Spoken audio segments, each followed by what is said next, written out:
Baik, saya akan menjelaskan pokok pengertian sumber daya manusia berbasis syariah. Di sini, manajemen sumber daya manusia merupakan penataan pegawai yang mencakup tata cara memperoleh dan menggunakan tenaga kerja dengan efisien untuk mencapai tujuan yang telah ditentukan.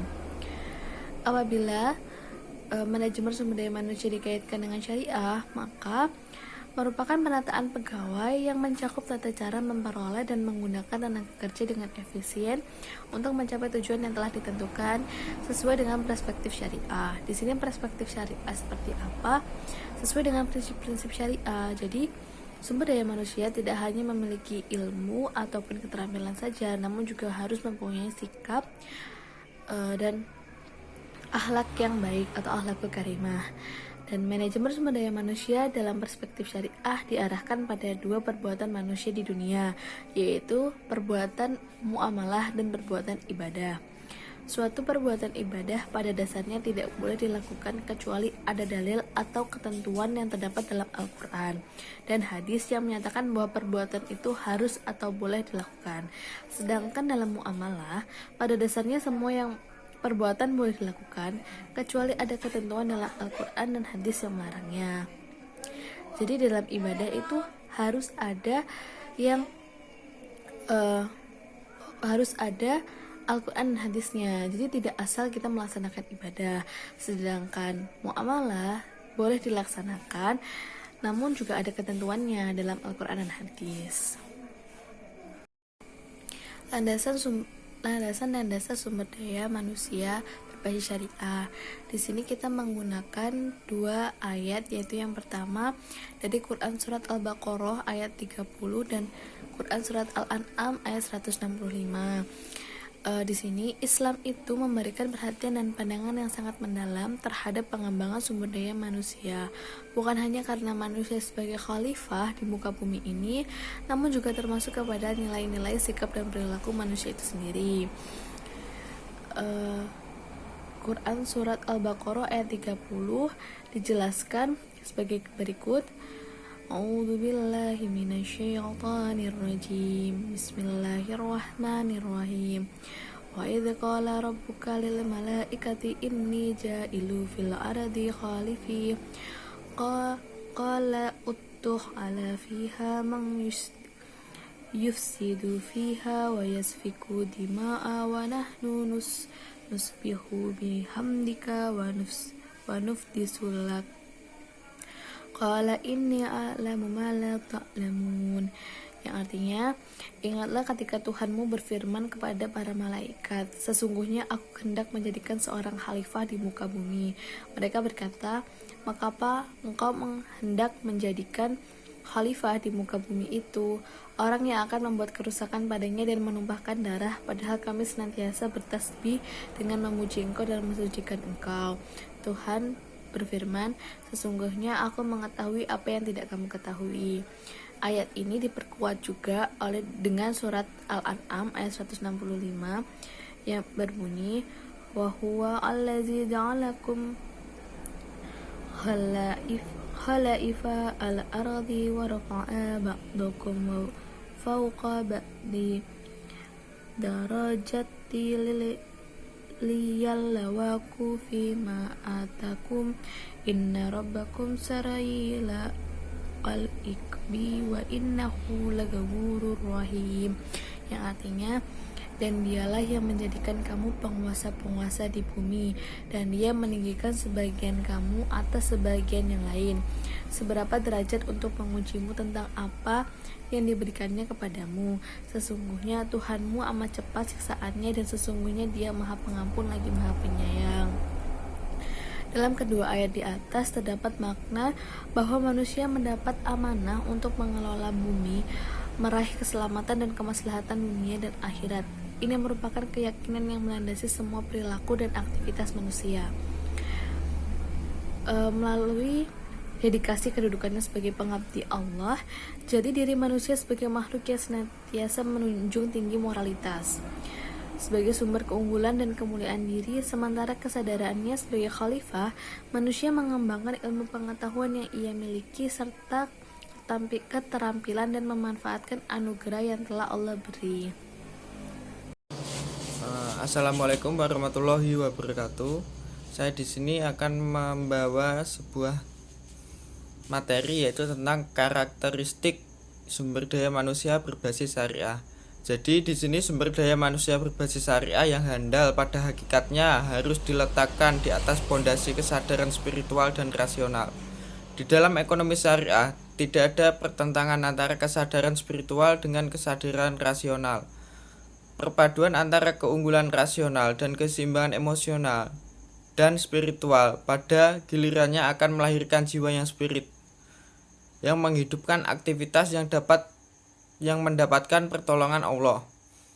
Orang-orang yang berilmu, yang mampu membaca, memahami dan memanfaatkan dengan tepat realitas kehidupan untuk kebaikan dan kemaslahatan hidupnya, dan dengan hatinya merasa takut kepada Allah. Itulah yang disebut dalam Al-Quran sebagai sumber daya manusia yang handal dan berilmu.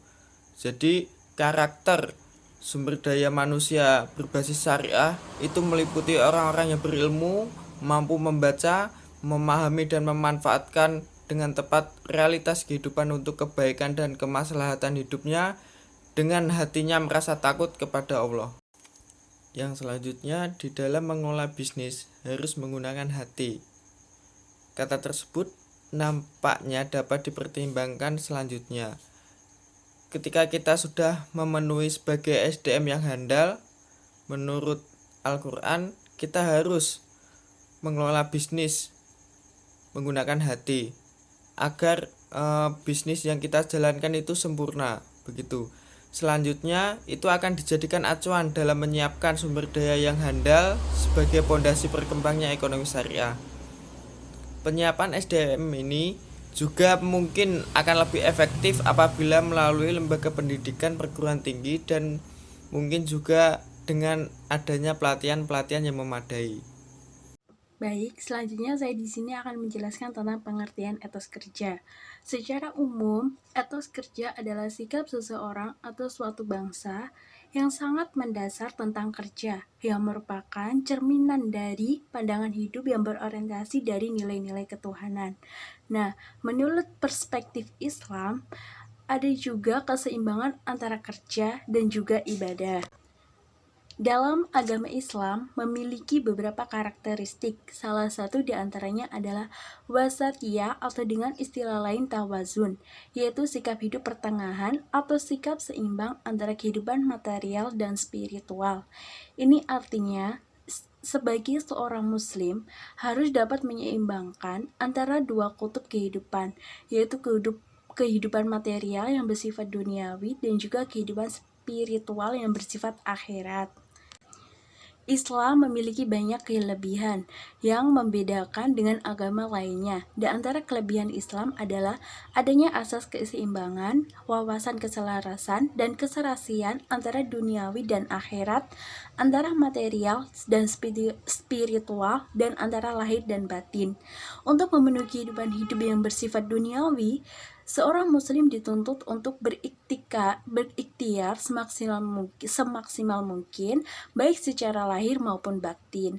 Ikhtiar lahir dilakukan dengan berusaha semaksimal mungkin sesuai dengan kemampuan yang dimiliki, dalam arti harus memiliki etos kerja yang tinggi. Serta ikhtiar batin itu dilakukan dengan banyak berzikir dan berdoa, memohon pertolongan hanya kepada Allah Subhanahu wa Ta'ala. Bekerja keras yang diiringi dengan berzikir dan berdoa, inilah yang menjadi ciri khas etos kerja seorang muslim. Yang kedua, yaitu ada pentingnya spiritual dalam kerja. Banyak faktor yang turut menentukan dalam suatu pekerjaan, di antaranya yaitu adalah faktor spiritual atau faktor mental dan juga jiwa. Sehebat apapun peralatan canggih yang digunakan di zaman modern seperti ini, jika pekerja-pekerja itu tidak memiliki mentalitas dan semangat kerja yang tinggi, maka tujuan pekerja tidak akan tercapai. Menurut Hamzah Zakub, ada beberapa sikap spiritual yang perlu diperhatikan dalam menghadapi pekerjaan. Di antaranya yang pertama yaitu niat ikhlas. Niat merupakan tujuan untuk apa pekerjaan itu dilakukan. Yang kedua yaitu ada ketekunan atau istiqomah. Istiqomah itu adalah daya tahan mental dan kesetiaan melakukan sesuatu yang telah direncanakan sampai ke batas akhir suatu pekerjaan. Yang ketiga yaitu ada kesabaran. Kesabaran adalah sikap hidup seorang muslim yang sangat berharga. Sikap ini sangat dibutuhkan dalam berjuang dan juga bekerja. Dan ini termasuk akhlakul karimah yang seharusnya diperjuangkan dalam hidup. Baik, selanjutnya saya akan menjelaskan tentang faktor-faktor yang mempengaruhi etos kerja. Yang pertama yaitu ada faktor internal. Faktor internal ini adalah faktor yang berasal dari suasana batin atau semangat hidup. Nah, faktor ini dapat menggerakkan atau membangkitkan seseorang, bahkan menjadi mesin pendorong yang sangat besar. Nah, ada 3 doktrin keagamaan atau doktrin teologi yang mempengaruhi etos kerja seseorang. Di antaranya yang pertama yaitu ada faham Jabariyah. Faham ini berpendapat bahwa manusia bukanlah pencipta perbuatannya sendiri, dan perbuatan itu sama sekali tidak dapat diidentikan kepadanya. Intinya, pendapat ini kemampuan, kesanggupan, dan daya bagi manusia atau semua perbuatan manusia adalah keterpaksaan belaka yang itu semua merupakan ciptaan Allah Subhanahu wa Ta'ala semata. Yang kedua yaitu ada faham qadariyah. Faham ini berpendapat bahwa semua perbuatan manusia adalah atas kehendaknya sendiri. Manusia itu bebas menentukan perbuatannya sendiri tanpa ada campur tangan dari kehendak Allah. Semua urusan saat ini ditentukan oleh manusia sendiri, tidak ada ketentuan dari Allah Subhanahu wa Ta'ala. Yang ketiga yaitu ada faham sunni. Faham ini dikenal sebagai aliran jalan tengah dari 2 faham sebelumnya yang saling bertolak belakang. Aliran ini mempunyai pemahaman bahwa semua perbuatan manusia ada kaitannya dengan ketentuan Allah, tetapi Allah memberikan manusia potensi untuk melakukan usaha dan juga ikhtiar. Dan jika usahanya sungguh-sungguh, maka manusia dapat merubah nasibnya sendiri dengan izin dari Allah Subhanahu wa Ta'ala. Yang kedua yaitu ada faktor eksternal. Faktor eksternal adalah pengaruh yang datangnya dari luar diri manusia, yakni faktor lingkungan, baik rumah tangga maupun lingkungan kerja. Di sini ada beberapa faktor eksternal yang dapat mempengaruhi etos kerja. Yang pertama yaitu ada keamanan kerja. Kedua ada kesempatan untuk mendapatkan kemajuan. Yang ketiga yaitu ada kondisi kerja yang menyenangkan atau suasana kerja yang harmonis, tidak suram, tidak gaduh merupakan syarat bagi meningkatkan etos kerja seseorang. Yang keempat ada rekan kerja yang baik, artinya hubungan sosial atau interaksi sosial antara karyawan merupakan faktor yang cukup penting dalam menumbuhkan etos kerja. Dan yang terakhir yaitu adanya kompensasi gaji atau imbalan. Nah, faktor ini walaupun pada umumnya tidak menempat di urutan paling atas, tetapi hal ini termasuk dalam hal yang dapat mempengaruhi ketenangan dan juga semangat kerja.